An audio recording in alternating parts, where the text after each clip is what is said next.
Friends, எல்லாருக்கும் வணக்கம். இன்றைக்கி நம்ம நிக்கிஸ் கிச்சனில் நல்ல ருசியான பிரியாணியோட வச்சு சாப்பிட்றதுக்கு ரொம்பவே பொருத்தமான கத்திரிக்காய் கிரேவி எப்படி பண்ணுறதுன்னு பார்க்கலாம். நம்ம சேனலில் எல்லா பிரியாணி ரெசிபியும் போஸ்ட் பண்ணியிருக்கோம். அதுக்கு கூட வச்சு சாப்பிட்றதுக்கு ரொம்ப அருமையான சைட் டிஷ் இதை நீங்கள் கண்டிப்பாக அதோட வச்சு ட்ரை பண்ணி பார்க்கலாம். ரொம்ப சுவையாக இருக்கும். வாங்க எப்படி பண்ணுறதுன்னு பார்க்கலாம். இந்த கத்திரிக்காய் கிரேவி பண்ணுறதுக்கு நான் இன்றைக்கி 6 கத்திரிக்காய் எடுத்திருக்கேன். பாருங்கள், அது இந்த மாதிரி ஸ்லிட் போட்டு எடுத்திருக்கேன். அப்போ தான் கிரேவிக்குள்ளே நல்லா இறங்கும் கிரேவி எல்லாமே. இப்போ இதை கொஞ்சமாக ஆயில் சேர்த்து நம்ம வதக்கி எடுத்துக்க போகிறோம். 1 டீஸ்பூனை விட கொஞ்சம் அதிகமாக 2 டீஸ்பூன் சேர்த்துக்கலாம். சேர்த்துட்டு இந்த கத்திரிக்காவையும் உள்ளே சேர்த்து நம்ம நல்லா வதக்கிக்கலாம். பாருங்கள், கத்திரிக்காய் இந்த அளவுக்கு வதக்கியாச்சு. இப்போ இது கரெக்டாக இருக்கும். இப்போ இதை நம்ம எடுத்துக்கலாம். குழம்பு பண்ணுறதுக்கு ஃபஸ்ட்டு நம்ம ஒரு பொடி தயார் பண்ண போகிறோம். அதுக்கு 1 டீஸ்பூன் வெள்ளை எள்ளு எடுத்திருக்கேன்.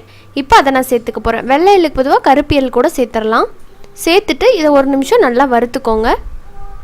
ஒரு 1.5 டேபிள் ஸ்பூன் அளவுக்கு வறுத்த நிலக்கடலை சேர்த்துக்கிறேன்.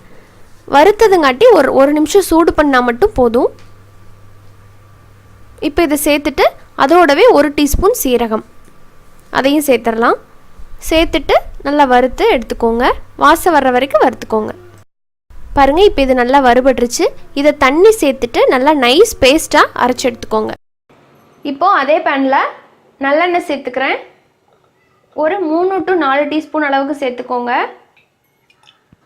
கடுகு சேர்த்துக்கலாம். கடுகு வெடிக்குது. இப்போது வெந்தயம் ஒரு 1/4 டீஸ்பூன்.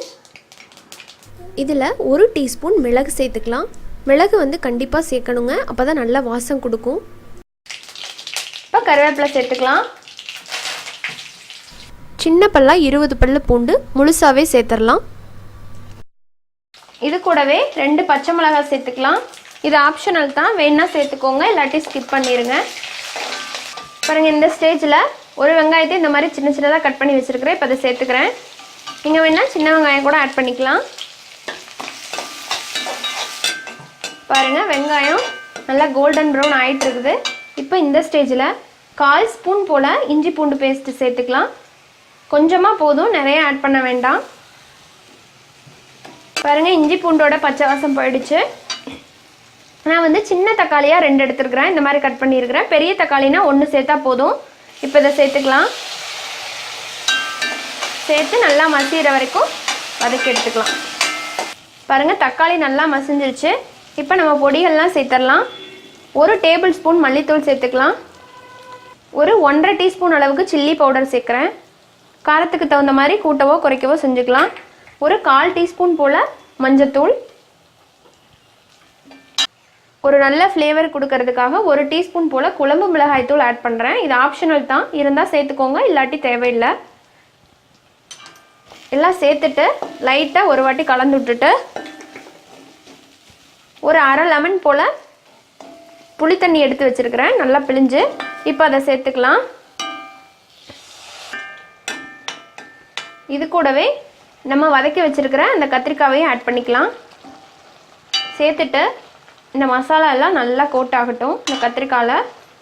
அதுக்கப்புறம் நம்ம இந்த குழம்புக்கு தேவையான அளவுக்கு தண்ணி சேர்த்துக்கலாம். பாருங்கள், இப்போ இந்த குழம்புக்கு தேவையான அளவுக்கு தண்ணி சேர்க்குறேன். இப்போது இந்த குழம்புக்கு தேவையான அளவுக்கு உப்பு சேர்த்துக்கலாம். பாருங்கள், குழம்பு நல்லா கொதிக்குது. இப்போ ஒரு மூடி போட்டு மூடி வேக வச்சிடலாம். கத்திரிக்காய் நல்லா சாஃப்டாக வேகிற வரைக்கும் இந்த மூடி போட்டு வேக வச்சிடலாம். பாருங்கள், இப்போ ஒரு 6 நிமிஷம் ஆயிடுச்சு. இப்போ பார்ப்போம். பாருங்கள், கத்திரிக்காய் சூப்பராக நல்லா குக் ஆயிடுச்சு.